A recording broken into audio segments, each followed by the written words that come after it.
Dr. Victor Chang did not sleep. He had not slept for 2 days. The screens in front of him showed symbols and numbers that made no sense. Most of them, anyway. Some were starting to make sense. That was the problem. The underground facility on Harmony was cold. The machines hummed around him. They made soft sounds that became like music if you listened long enough. Victor had been listening for a long time. His daughter Emma sat at the next desk. She was young, only 24 years old. But her mind was sharp. She could see patterns in things that other people missed. She had gotten that from her mother. Her mother was gone now. Cancer took her 5 years ago. But Emma was still here. And Emma was brilliant. "Look at this," Emma said. She pointed at a section of the wall. It was covered in symbols. Not the kind humans used. Not the kind any living civilization used. These symbols were old. Much older than anything anyone had ever found. "What am I looking at?" Victor asked. His voice was rough from not talking to anyone for days. "It is a number," Emma said. "A very big number. See how the pattern repeats? It is a counting system. Not a decimal system like we use. This is base 30. Look at how the marks group together." Victor leaned close. She was right. The pattern was clear once you knew how to see it. This was mathematics. The most basic thing any species could share. The language of the universe itself. What does the number mean? Victor asked. Emma's face went pale. "I do not know yet," she said. "But look at the context. These symbols around it. They are words. Or maybe commands. I think they are describing something. Something big." The archive had been discovered 3 years ago. A mining team had broken through a wall and found the chamber. It was huge. The size of a football field. The walls were covered in writing. Every surface had something on it. Mathematical formulas. Star maps. Pictures of things that looked like ships. And warnings. The warnings were written in a simple way. Pictures of beings that looked almost human. Pictures of a dark shape in the sky. Pictures of explosions. Pictures of empty worlds. The message was clear. Something bad had happened. Something very bad. Victor had been chosen to lead the research team because he was the best linguist on Harmony. He had studied alien languages in college. He had written papers about how different civilizations might communicate. But he had never expected to find something like this. He had never expected to find something that was warning him. "Keep looking," Victor said. "Find me more numbers. Find me patterns. Find me anything that tells us what this is about." Emma worked through the night.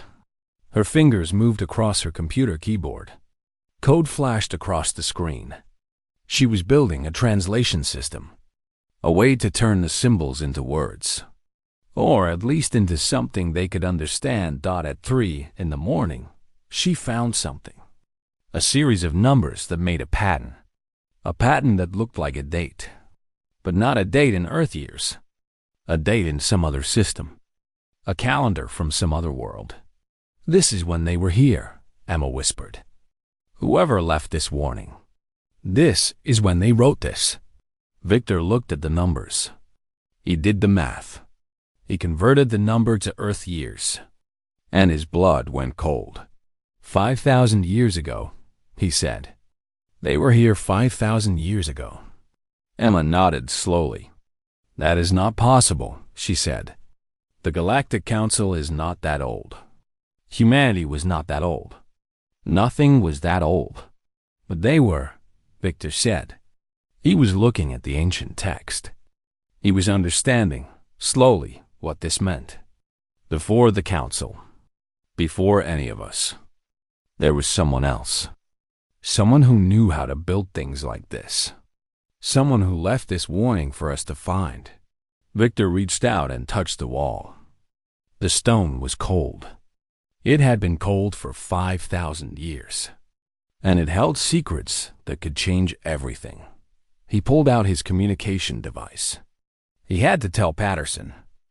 He had to tell him that they were right to refuse the council. He had to tell him that what was on Harmony was not just important. It was the key to everything. But before he could send the message, Emma made another discovery. "Father," she said. Her voice was shaking. "Look at this symbol. This one, right here. I have seen it before." "Where?" Victor asked. "In the council's archives," Emma said. "I saw it in a historical document about the founding of the council. They said it was an ancient mark, a sign of an old age before their time." Victor felt his heart get faster. "Are you sure?" "Yes," Emma said. "I am sure. This symbol means the same thing in both places. The people who left this warning on Harmony. The council has records of them. The council has been sitting on this information the whole time." Victor sat down. The pieces were coming together. The picture was starting to form. And it was not a good picture. The archive was not just old. It was a message from something that had existed before the Galactic Council was founded. And the message was a warning. A warning about something that had destroyed that old civilization. Something that had killed them all. And now that same thing was coming back. Victor could feel it. He could sense it in the numbers and the patterns. There was a time written in the walls. A time when it would return. And that time was soon. Much sooner than the council could prepare for. He sent the message to Patterson. Just 4 words. "We need to tell them." Patterson's response came back quickly. "Not yet. Keep working. Find everything you can. The clock is running." Victor knew that was true. The clock was running. The council wanted to take Harmony in 30 days. But what would they do when they found out what was really buried here? What would they do when they realized that an ancient civilization had left a warning for them 5,000 years ago? A warning that they had ignored. A warning about something that was coming. Emma was still looking at the walls. Her brilliant mind was putting pieces together. And Victor could see on her face that she was beginning to understand, too. She was beginning to see the true danger that was hidden in these ancient stones. "Father," she said, "if this warning is real, if what we are reading is correct, then the council does not know about it. Or if they do know, they do not believe it. Either way, we are the only ones who can stop what is coming." Victor nodded. "Yes," he said. "We are the only ones. And we have very little time." Captain Daniel Patterson walked through the long corridors of the Galactic Council station. His boots made quiet sounds on the floor. The walls were made of a strange material that glowed soft blue. Everything about this place made him feel small. He had been coming to these halls for 3 months. Every day was the same. The council wanted something from humanity. The humans could not give it. And nobody understood why. Patterson's team waited for him in the meeting room. Dr. Catherine Adams sat at the table with a calm face. She had been in this job for 20 years. She knew how to wait. Lieutenant Marcus Hayes stood near the window, looking out at the space station. He was young, maybe 30 years old. His hands were tight at his sides. The council members began to arrive. They came from different worlds, different species. Some had many arms. Some had skin that changed colors. Some looked almost human, but not quite. Their leader was Zexter, a tall being from the planet Valder. His skin was gray like stone. His eyes were dark and empty. He never smiled. Zexter sat down at the head of the table. The other council members took their places. Patterson counted them. 23 beings. 23 different civilizations. All of them wanted the same thing from Earth. All of them thought humans should say yes. "Captain Patterson," Zexter said.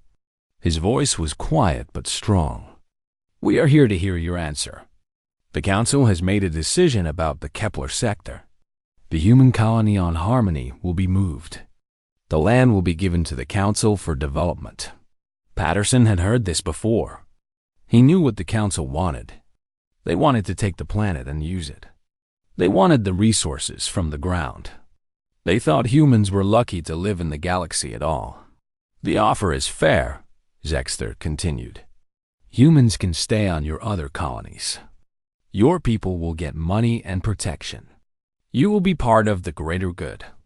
This is a chance for humanity to show that you can be good members of the galactic family." Patterson looked at Adams. She gave him a small nod. This was his moment. He had to say the words. The same words he had said many times before. "The answer is no," Patterson said. His voice did not shake. "Humanity will not give up Harmony. We will not accept this offer." The room became quiet. The council members looked at each other. Some made strange sounds that might have been talking. Some changed colors. Patterson knew they did not understand. Nobody understood. A council member from the Carillion race spoke up. He had blue skin and 3 eyes. "But why?" he asked. "You have nothing better. You have no technology we do not have. You have no power we fear. Why do you refuse what is good for all?" Patterson had no answer that he could give. He could not tell him the truth. So he said nothing. Adams spoke instead. "Humanity values independence," she said. "The colony on Harmony is important to our people. It is not just about resources or money. It is about our future." Another council member laughed. It was an ugly sound. "The future," she said. She was from a world near the core. "You think your future matters more than the council's decision. You are a young species. You have much to learn." Patterson felt anger rise in his chest, but he pushed it down. Getting angry would not help. He had to stay calm. Zexter raised his hand. The room became quiet. "We have given you time," the Voldorian said. "We have been patient. We have offered you things that other species would take in a moment. But patience has a limit. The Council has decided. Humanity will accept this decision, or there will be consequences." Patterson's eyes grew hard. "What kind of consequences?" he asked. "The kind that comes when a young species does not listen to wisdom," Zexter said. "The Council has the power to enforce its will. We hope we do not need to use that power, but we will if we must." The meeting went on for another hour. The Council offered more money. They offered better technology. They offered protection from space pirates and other dangers. Patterson said no to everything. He said it with a calm voice and a hard face. But inside, his mind was racing. He was thinking about Harmony. He was thinking about what was under the ground there. He was thinking about the warnings. When the meeting ended, Patterson and his team left the chamber. They walked through the corridors in silence. Nobody spoke until they were back in their quarters. "We are running out of time," Adams said. The moment the door closed, she spoke with urgency. "They will send soldiers if we do not give in." "I know," Patterson said. He sat down on a chair. His shoulders were heavy. "But we cannot tell them. If we tell them the truth, everything is lost." Marcus Hayes turned from the window. "How long can we keep this up?" he asked. "They are the Galactic Council. We are just humans. We cannot fight them. We cannot hide from them forever. We have to try," Patterson said. "Just a little longer. Dr. Chang needs time to figure out what is down there on Harmony. If the Council finds out about the archive before we know what it is, we lose our chance. We lose everything." Adams walked to the window. She looked out at the space around the station. Somewhere out there, Earth was waiting. Somewhere out there, the people of Harmony were waiting. Somewhere out there, something was coming. something old and dark and dangerous. And only 3 people on this station knew about it. The council gave us 30 days, Patterson said. They said they would wait 30 days for our final answer.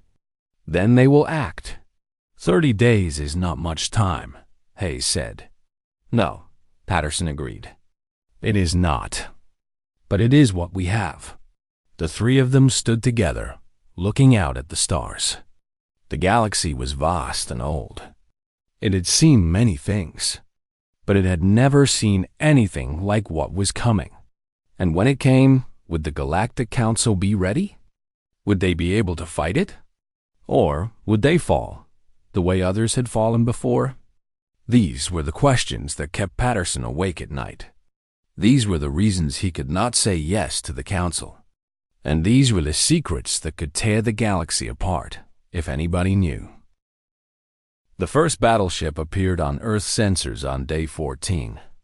It was enormous, larger than any military vessel humanity had ever built. It hung in orbit above the Atlantic Ocean, silent and patient. Everyone on Earth saw it. You could not hide a ship that big dot news channels around the world showed the same images. Scientists tried to explain what it was.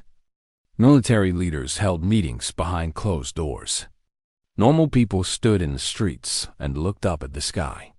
The ship was a message, and everyone understood what the message meant. The Galactic Council was not patient anymore. Patterson was in the human government building in New Geneva when the news came. The building was where the United Nations Security Council met.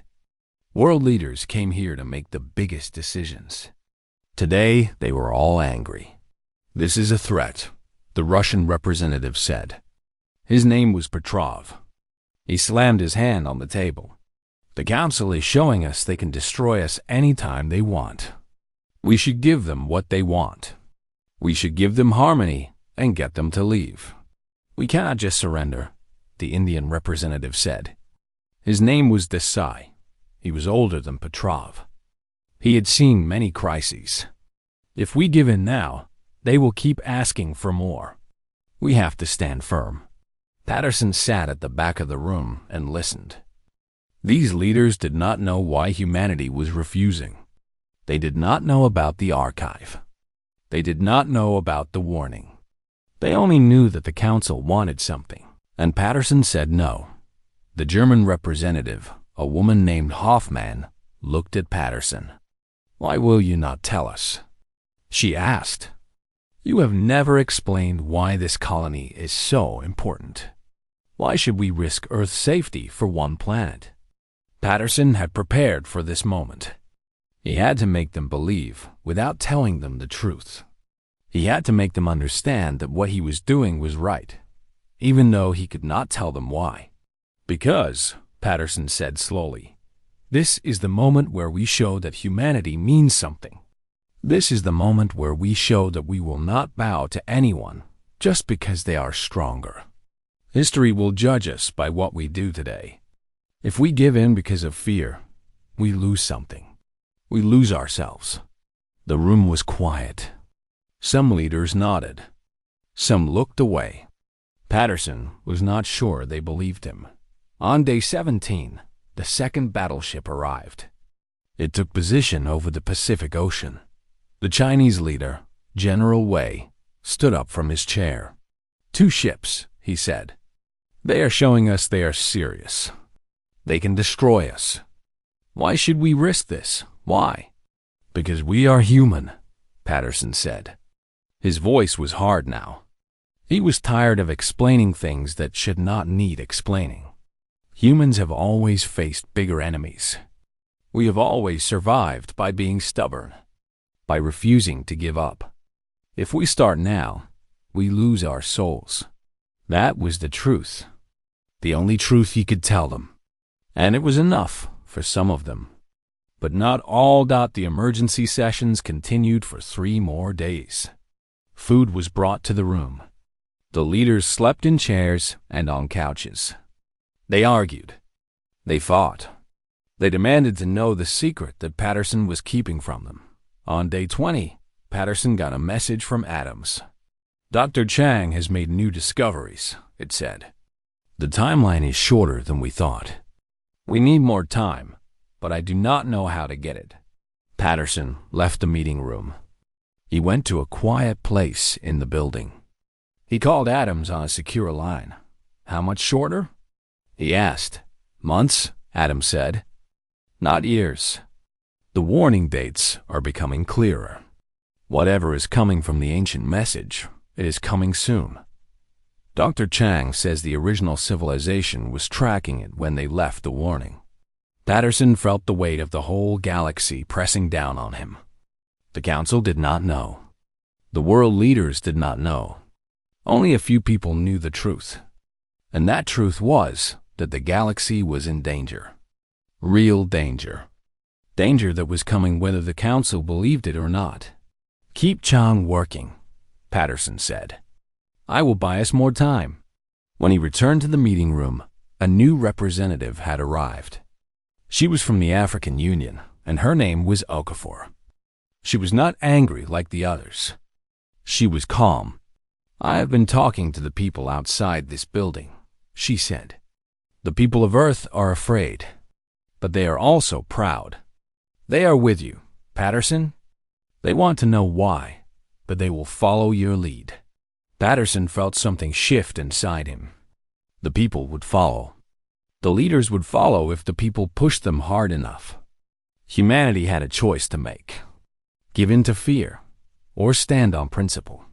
On day 25, Patterson said to the group, I will tell you everything, but not before then. On day 25, I will tell you why we are refusing, and you will understand. You will all understand. General Wei stood up. And if the Council attacks before day 25? He asked. Then we will fight, Patterson said. But they will not attack. They will wait. They will give us the full 30 days because they cannot imagine that anyone would refuse them. And they will wait to see if we crack under pressure. But we will not crack. The Council had the power. The Council had the ships. The Council had the technology. But Patterson had something they did not understand. He had humans. He had people who could refuse. He had people who could stand firm when everything was telling them to give up. On day 21, a third battleship appeared. This time over the Indian Ocean.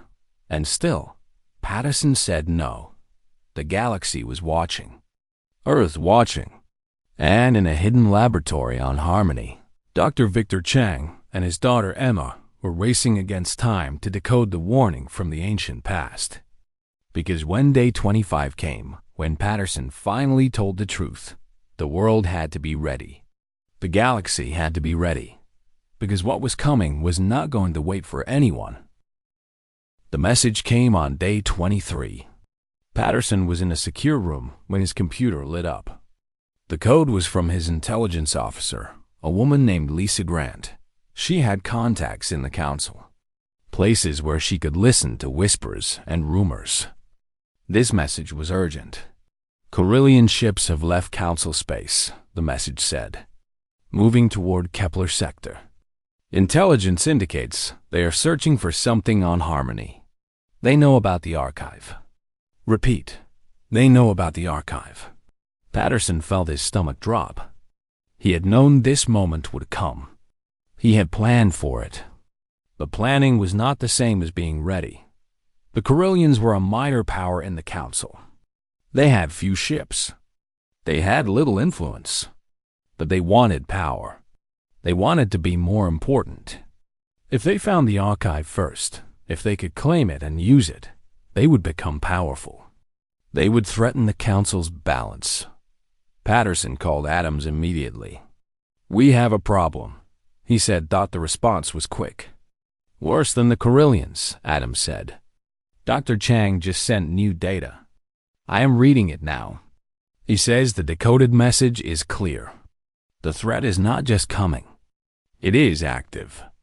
It is moving through space right now. It has been hunting. It has been killing. Killing what? Patterson asked. Everything in its path, Adams said. The ancient civilization left records of systems it destroyed. Dr. Chang has traced the pattern across 5,000 years. The thing that left the warning did not leave randomly. It was marking a trail of destruction. It was marking a trail of destruction, and that trail is getting closer to galactic space. Patterson closed his eyes. This was the moment he had feared. This was the moment when keeping the secret became impossible. The Corellians will be on Harmony in 36 hours, he said. If they get to the archive before we tell the Council what it means, everything fails. The Council will be divided. Some will blame us for hiding the information. Others will try to use the archive before they understand it. And when the threat arrives, we will be unprepared. I know, Adams said. Dr. Chang is sending final data now. He wants to know if you are going to tell them. Patterson was quiet for a long moment. He thought about the 30 days the Council had given him. He had wanted to wait until day 25. He had wanted those extra 2 days. But the Corellians had taken that choice away. Tell him yes, Patterson said. Tell him to prepare a full report. Everything. The archive. The warning. The timeline. Everything we know. We are going to tell the Council. We are going to tell them today. Today? Adams asked. You said day 25. Plans change, Patterson said. The Corellians have changed our plans for us. We do not have 2 more days. We have hours. Patterson called Zexter. The Voldorian overseer was not happy about being interrupted. His voice was cold. What do you want, Captain Patterson? Zexter asked. I want an emergency session of the Council, Patterson said. I want to give you my answer. But I need all the members present. All 23 of them. This cannot be a small meeting. The whole Council needs to hear this. There was a pause. You are giving in? Zexter asked. There was something like hope in his voice. I am giving you something, Patterson said. But not what you think. Call the emergency session. The Council chamber filled quickly. The members arrived with excitement. They thought humans had finally come to their senses. They thought Patterson was about to agree to give up Harmony. They were wrong. Patterson stood before them, but he was not alone. Adams was with him. And on the screens behind them, images began to appear. Images from the archive. Mathematical formulas. Star maps. And the symbol that Emma had found. The symbol that appeared in the Council's own founding records. Before you make your decision about Harmony, Patterson said, you need to understand what is on that planet. You need to understand what your own ancestors left there as a warning. Zexter's face changed. His gray skin turned even grayer. What are you saying? He asked. I am saying that the Galactic Council did not start from nothing, Patterson said. There was a civilization before you. An older civilization. A powerful civilization. And they left Harmony because they were running from something. They left a message because they wanted whoever came after them to be ready. Patterson gestured to the images on the screen. This symbol appears in your founding records. You treated it as an old legend. But it was not a legend. It was a warning. The warning was about a civilization. An ancient civilization. One that hunts other species. One that destroys everything in its path. The Council members were shocked into silence. The blue-skinned Corellian representative started to speak. But Zexter held up a hand. Show us all of it. The Voldorian said quietly. Patterson and Adams spent the next 3 hours showing the Council everything. The archive records. The decoded messages. The timeline. The pattern of destruction across 5,000 years. The mathematical proofs that showed the threat was moving through space right now. Moving toward galactic territory. Some Council members refused to believe it. Some wanted to dismiss it, as a human trick. But Zexter examined every piece of evidence carefully. His dark eyes studied the symbols, the numbers, the patterns. When it was over, Zexter stood up. He walked to the screens. He touched one of the ancient symbols with his long fingers. "This symbol," he said, "appears in the oldest records of my people. Records that go back 12,000 years. We have a legend about an age before our time. An age when a great threat came and old civilizations fell. We thought it was just a story, a myth. But you have found proof." He turned to Patterson. "Why did you not tell us this from the beginning?" "Because the archive is protected," Patterson explained. "It was built by an ancient people. Their technology was far beyond anything we have. The protection systems are designed to destroy the archive if it is scanned by unknown technology. If the Council had seized Harmony, if your equipment had touched the archive, everything would have been destroyed. All the knowledge, all the warning, everything. So you refused," Zexter said slowly, "to protect knowledge that could save us all." "Yes," Patterson said. "Humanity refused to negotiate because the alternative was the galaxy's extinction." The Voldorian nodded. He looked at the other council members. "The human captain is right," he said. "We were blind. We did not understand what we were doing. But now we do. Now we must prepare. Not for the control of Harmony, but for the survival of everything." He turned back to Patterson. "You have my apology, Captain, and you have the Council's attention. Tell us what we must do." Outside, on the ships surrounding Earth, the battleships began to move. They were not attacking.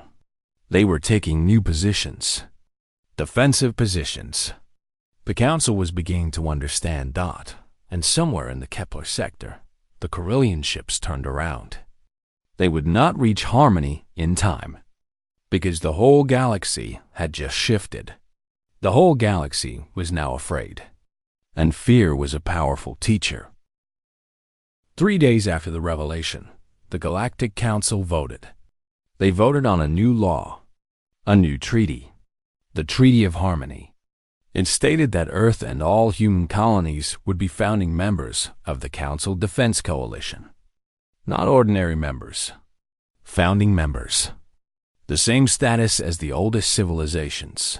Zexter announced the vote from the council chamber. The words were broadcast across the galaxy. Every species heard them. The Corellians tried to protest. The Voldorians shut them down. This was not a time for politics. This was a time for survival. Patterson sat in the viewing room and watched it happen.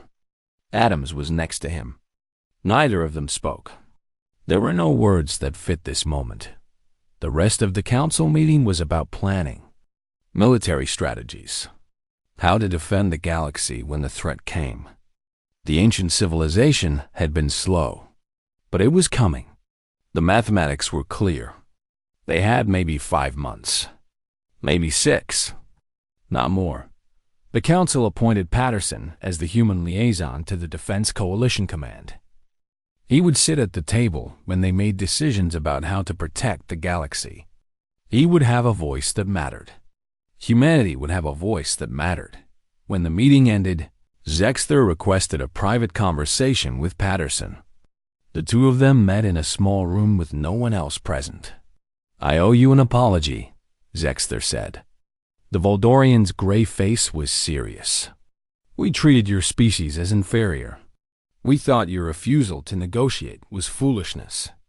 We did not understand that you were being wise." Patterson did not know what to say. He had wanted this, but hearing it still felt strange. "The Galactic Council has seen many things," Zexter continued. "We have built great civilizations. We have achieved great technology. We have ruled the galaxy for thousands of years.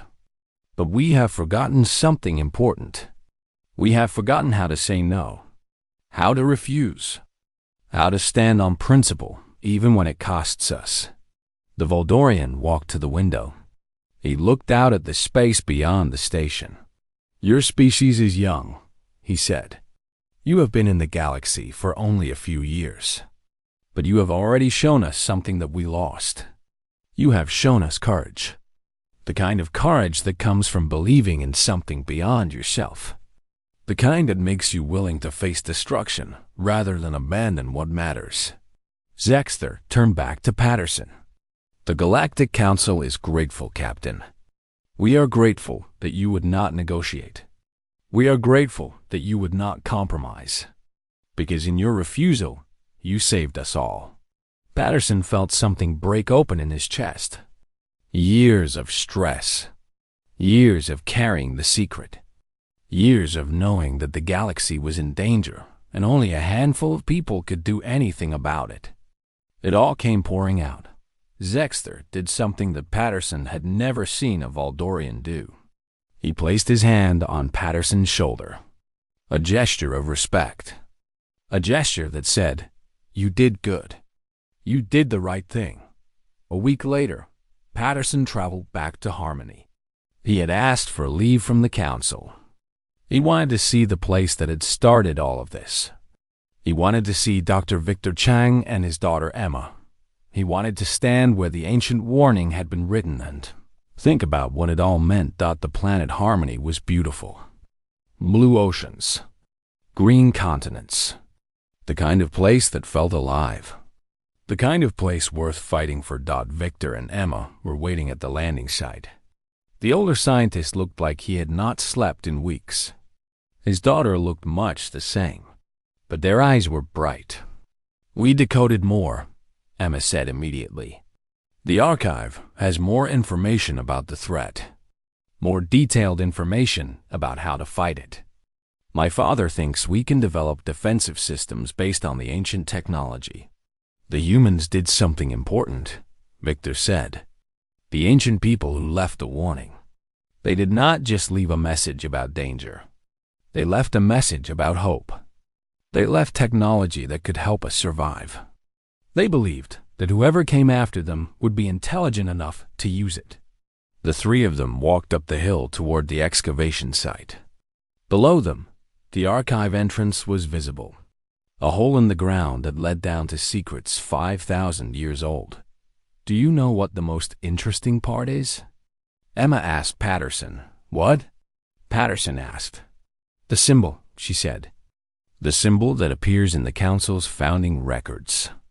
We found a whole section of the archive that was about human ancestors." Patterson stopped walking. "What?" Victor nodded. "The ancient civilization did not just warn the Council," he said. "They had contact with early human ancestors. Long ago, thousands of years before Earth had any space travel. They left something for humans specifically." "What did they leave?" Patterson asked. "Instructions," Victor said, "on how to think, how to approach problems. They believed that humans would eventually become a spacefaring species. And when we did, they believed we would have the qualities needed to help save the galaxy." Emma smiled. "They believed in us," she said. 5,000 years ago, an ancient civilization believed that humans would grow up and become important. And they were right. The sun was setting over Harmony. The sky turned red and gold. Patterson looked up at it and thought about how much had changed in just a few weeks. The galaxy had shifted. The humans had shifted from being ignored to being essential. And it was all because one man had the courage to say no, to refuse, to stand firm on a principle even when everything was telling him to give up. "Thank you," Patricia said to Victor and Emma, "for finding this, for understanding it, for giving the galaxy a chance." Victor reached out and touched Patterson's shoulder. It was the same gesture that Zexter had made. A gesture of respect between people who understood that they had done something important together. "The galaxy does not understand this yet," Victor said. "But someday they will. Someday people will write about this moment. They will write about how humans refused to negotiate. How humans stood firm when they should have been afraid. And they will write about how that refusal saved them all. That night, Patterson, Victor, and Emma sat on a hill overlooking the archive. They looked up at the stars. Somewhere out there, the threat was moving through space. Somewhere out there, the ancient danger was coming. But for the first time in the galaxy's recent history, everyone was ready. Everyone was watching. Everyone was preparing. The Galactic Council had learned a lesson. They had learned that sometimes the greatest act of cooperation is the refusal to compromise on what matters most.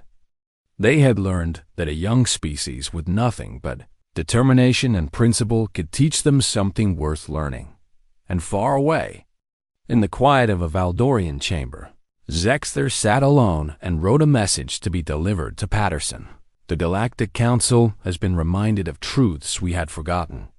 We have learned that humans refuse to negotiate not out of weakness or arrogance, but out of a strength we have forgotten how to recognize. You have shown us that true leadership is not dominance, but the courage to stand alone if necessary, so that others may live. This is the strength that will save us in the darkness to come. Thank you, Captain Patterson. Thank you, humanity. You have given the galaxy its best chance at survival. Patterson received the message while sitting on the hill. He read it once. Then he read it again. And for the first time since this all began, he smiled. Not the smile of a man pretending to be confident, but the smile of a man who knew in his deepest heart that he had done the right thing. That humanity had done the right thing. That refusing to give in, refusing to compromise on what mattered, had saved them all. The stars shine bright above harmony. And below the ground, in chambers built by an ancient people, the warning still stood. A message written 5,000 years ago. A message that humans had finally understood. A message that said, do not give up. Stand firm. Believe in yourself. Because you are stronger than you know. And when the darkness comes, you will be ready.